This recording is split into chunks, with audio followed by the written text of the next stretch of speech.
Hoy, kabayan. Kabayan! Malapit na naman ang halalan. Siguro naman sa tagal mo nang bumoboto, kabisado mo na galawan ng mga sindikato, peste ng mga kandidato. Sana wag ka na magbase sa mga pangako. Bakit?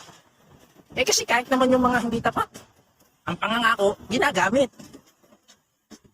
Mamaya, gaya lang yan ng jowa mo, sinasabing mahal na mahal ka, mamahalin ka, pero pag magkasama naman kayo, ang kanyang atensyon, laging nasa cellphone.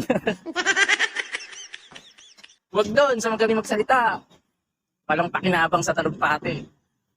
Tingnan mo, yung marunong sa paggawa, at wag yung buladas ng labi. Naalala ko tuloy. Meron akong katrabaho. Ang kwentuhan namin, alam mo talaga, interesado. Panay yung puri sa akin. Yung pala naman, ako yung utangan. Eh nung sinabi kong, wala eh. Abay, mixi na yung kwentuhan. Malas nga. Sa akin siya nagtangka. Eh, sarili lang naman akong pampaslupa. O kaya ha, sa darating na halalan, huwag mo kakalimutan. Ariel Tamayo. Huwag mong iboboto. Walang alam yan at hindi yan kandidato.